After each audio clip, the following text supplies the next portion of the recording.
Welcome to the Overcome Pornography for Good podcast, where we take a research-based, trauma-informed, and results-focused approach to quitting porn. This approach has been revolutionary and changed thousands and thousands of lives. I'm your host, Sarah Brewer. Hi, everyone. Welcome to Overcome Pornography for Good.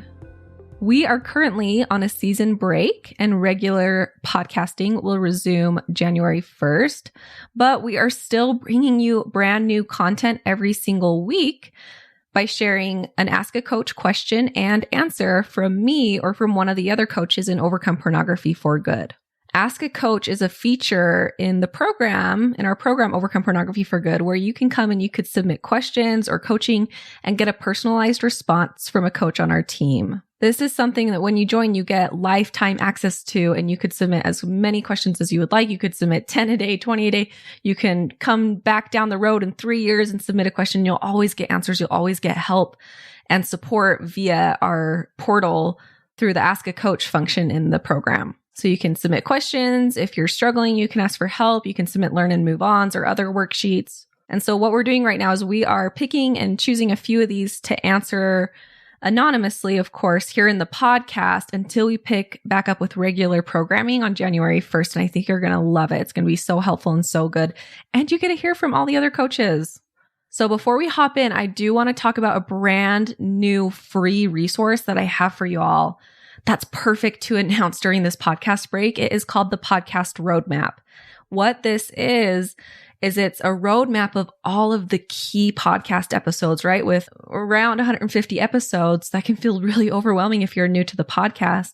So what we did is we created a roadmap. Here's 12 of the most important episodes to listen to.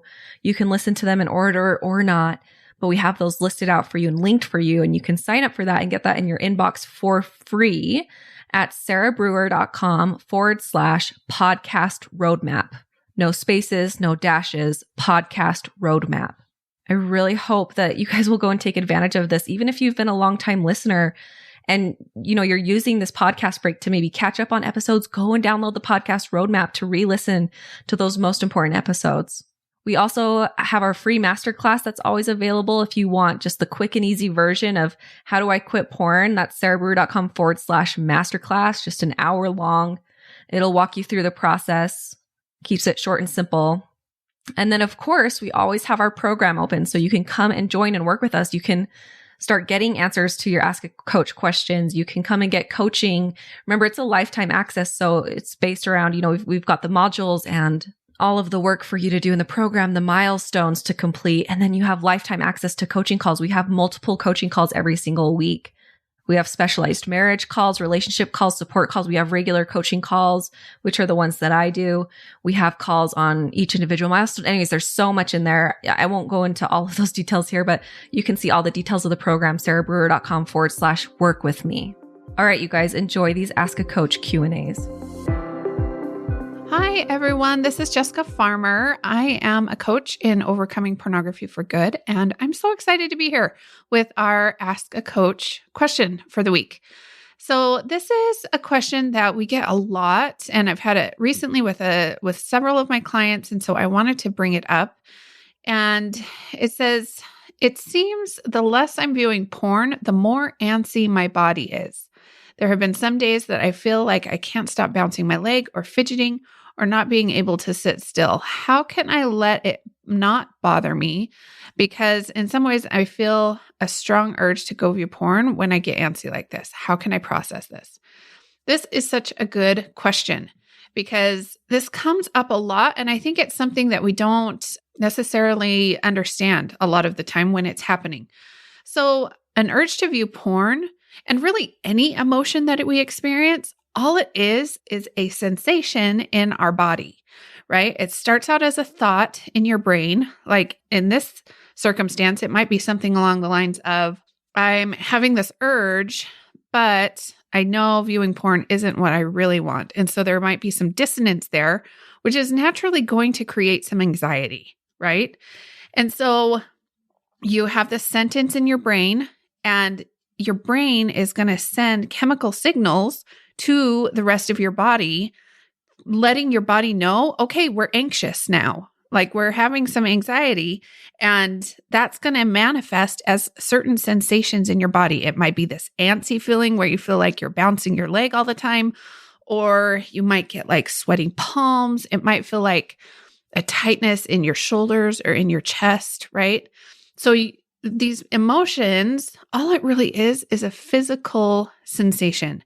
And when we process these emotions, all we really do is we learn how to sit with those emotions and just let them be. In the question, he says, how do I not let it bother me? And if I was coaching this person on a coaching call, I would say, maybe it's okay for it to bother you for a little bit, right? Like maybe it's okay that this is really uncomfortable for just a few minutes, but these sensations, these emotions, they have a shelf life, right? The scientists tell us that emotions, when you're not like rehashing them, that emotions really only last about 2 minutes. And so when you can just kind of let it be uncomfortable for a few minutes, for those like 2 minutes, it's just like, okay, this is the part where we're experiencing a little bit of antsiness. We're feeling a little uncomfortable, and we're just going to roll with it. We're just going to sit in it and let it be uncomfortable for just a few minutes. And really, like there are a lot of times when the physical sensation of feeling an urge can feel very similar to the physical sensation of anxiety or lots of different other emotions. So we want to be exploring the sensation of the emotions, and we're wanting to really name and understand the emotion that's coming up for us, whether it's anxiety, fear, discomfort, overwhelm, whatever emotion is coming up for you, you want to be able to identify it and then just sit with it and let it be there for a little bit. One of my favorite examples of this is if you've seen the movie, I think it's Batman Begins. There's this really cool scene where Bruce Wayne he's spelunking down into what's going to become the Batcave. And he's climbing down, and he's struggled with this fear of bats for his entire, since he was a child. And he's climbing down into the Batcave, and he stands on this platform, and from the side, he notices this like huge cloud of bats that just are coming at him. And you can see that at first his natural instinct is kind of to like duck and cover, that old fear is kind of coming up. But this is something he's worked on. This has been part of his training. And so he resists that urge to like duck and cover and give into that fear. And there's this really empowering moment where he's just standing there on this platform, and this cloud of bats is like circling around him, right? And he just has this look of like acceptance and peace, and he's just standing there. He's not fighting it. He's not duck and covering. He's just letting this cloud of bats circle around him, and they're not hurting him, right? That's the fear. The fear is that he's going to get hurt by these bats. But when he's just allows them to be there, they're not hurting him. They're just circling around him. And eventually, after a couple of minutes, they just kind of fly out the top of the cave and they leave. And really, that's like what it's like when we're processing some of these more uncomfortable emotions like anxiety, overwhelm, fear. We just kind of let it be there and just kind of relax into it. And it'll circle around us for a few minutes, and then it eventually dissipates and goes along its way.